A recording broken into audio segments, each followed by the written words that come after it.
কিছু মানুষ বলছে এই পৃথিবীটা ইসলাম মোতাবেক এটা একটা পরীক্ষা কেন্দ্র, আর সমস্ত পরীক্ষায় সকল পরীক্ষার্থীকে সমান সুযোগ দিতে হয়, সমান সুযোগ সুবিধা পেতে হয়। কাউকে যদি বেশি দেওয়া হয়, যেমন পরীক্ষা নিয়ন্ত্রক যদি কোনো একজন বিশেষ পরীক্ষার্থীকে নকল সাপ্লাই দেয়, তাকে সময় বেশি দেয়, কানে কানে কিছু বলে দেয়, কিংবা আত্মীয় বলে স্বজনপ্রীতি দেখায়, এরকম কিছু যদি ঘটে সেটাকে পরীক্ষা বলা হবে না। সে পরীক্ষায় কোনো লেজিটিমেসি নেই। বোঝা গেল? তো এই পৃথিবীটা হচ্ছে পরীক্ষা কেন্দ্র। আর দুনিয়া মাজরাতুল আখিরা, সূরা মুলকের 2 নম্বর আয়াতে আছে, আল্লাযী খালাকাল মাউতা ওয়াল হায়াতা লিয়াবলুয়াকুম আইয়ুকুম আহসানু আমালা। আল্লাযী খালাকাল মাউতা ওয়াল হায়াতা, যিনি জীবন এবং মৃত্যু সৃষ্টি করেছেন, মৃত্যু দিয়েছেন কেন?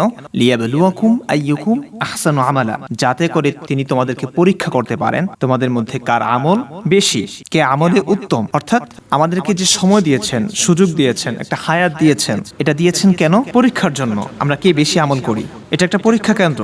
কিন্তু এই পরীক্ষা কেন্দ্রে বরাবরই নাই। যেমন রাসূল কারীম সাল্লাল্লাহু আলাইহি ওয়াসাল্লাম কখন থেকে নবী? আবু হুরায়রা রাদিয়াল্লাহু তাআলা আনহু থেকে বর্ণিত একটি হাদিস আছে, সাহাবায়ে কেরাম জিজ্ঞেস করলেন, ইয়া রাসূলুল্লাহ, আপনি কখন থেকে নবী, অর্থাৎ আপনার নবুয়ত কখন থেকে নির্ধারণ করা হয়েছে? রাসূল বললেন, তখন থেকে যখন হযরত আদম আলাইহিস সালাম আত্মা ও দেহের মধ্যবর্তী অবস্থায় ছিলেন। অর্থাৎ আল্লাহর রাসূলের জন্মের আগে থেকেই, এমনকি পৃথিবীর প্রথম মানুষ, প্রথম নবীর জন্মের আগেই আমাদের নবী নবী হয়েছেন। তার নবুয়ত নির্ধারণ করা হয়েছে, তিনি যে নবী হবেন এটা নির্ধারিত হয়েছে। নবী নিজস্ব কোনো গুণে, স্বভাবে, যোগ্যতায় নবী হতে পারেননি, নবী হননি। আল্লাহ নবী বানিয়েছেন, আল্লাহ তার নবুয়তকে নির্ধারণ করেছেন, নিজস্ব কোনো ক্রেডিট এখানে নেই। আচ্ছা, এক হাদিসে আছে, উম্মুল কিতাব, অর্থাৎ আসমান জমিন সৃষ্টির পূর্বে উম্মুল কিতাব লিপিবদ্ধ হয়েছে। সেখানে আছে ফেরাউন জাহান্নামী হবে। ফেরাউন যে জাহান্নামী হবে এটাও উম্মুল কিতাবে লেখা হয়েছে, এবং সেখানে এটিও রয়েছে, তাব্বাত ইয়াদা আবি লাহাব, অর্থাৎ আবু লাহাবের 2 হাত এবং আবু লাহাব নিজে ধ্বংস হোক। কোরআনের একটি সূরা আবু লাহাব, সেটিও উম্মুল কিতাবে লেখা হয়েছে। যে উম্মুল কিতাব লিপিবদ্ধ হয়েছে আসমান জমিন সৃষ্টির অনেক আগে, কোন হাদিস মোতাবেক 50,000 বছর আগে। তার মানে হচ্ছে আবু লাহাব কিংবা ফেরাউন কিংবা যত কাফের আছে কোরআনে বর্ণিত, এরা যে কাফের হয়েছে নিজস্ব কোনো স্বভাবে বা অপরাধে নয়। আল্লাহ তাদের কাফের হওয়াটা নির্ধারণ করে রেখেছেন, অনেক আগে থেকে লিখে রেখেছেন, সেই কারণে তারা কাফের হয়েছে। হাদিসে আছে, রাসূল কারীম সাল্লাল্লাহু আলাইহি ওয়াসাল্লাম যখন ছোট্ট ছিলেন, শিশুদের সঙ্গে খেলাধুলায় লিপ্ত ছিলেন, খেলাধুলা করতেন কিংবা খেলা দেখতেন, তখন একবার ঘটলো কি, জিবরাইল আলাইহিস সালাম এসে রাসূল কারীম সাল্লাল্লাহু আলাইহি ওয়াসাল্লামের বক্ষ মোবারক চিরে ফেলেছেন, চিরে হৃৎপিণ্ড বের করেছেন।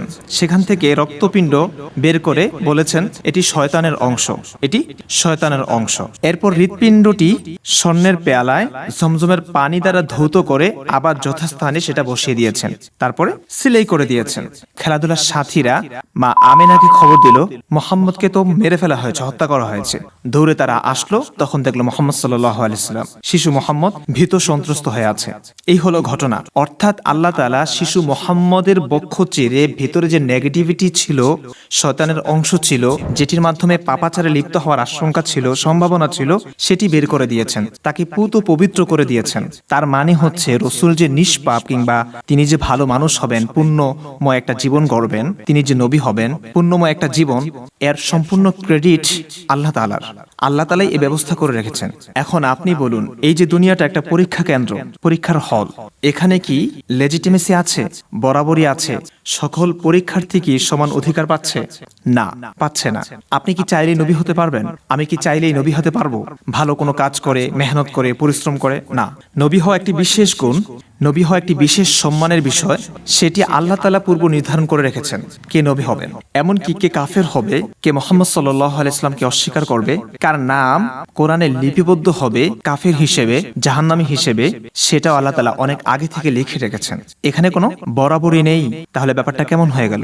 দুনিয়াটা তো পরীক্ষার কেন্দ্র, এখানে তো পরীক্ষার জন্য প্রত্যেকটা বান্দা পরীক্ষার হলে আছে, তার নিজ নিজ যোগ্যতা দেখাবে। কিন্তু এখানে তো সেই সমতা নাই, সকল পরীক্ষার্থী সমান সুযোগ পাচ্ছে না। কেউ পূর্ব থেকে নির্ধারিত সে নবী, কে পূর্ব থেকে নির্ধারিত সে কাফের।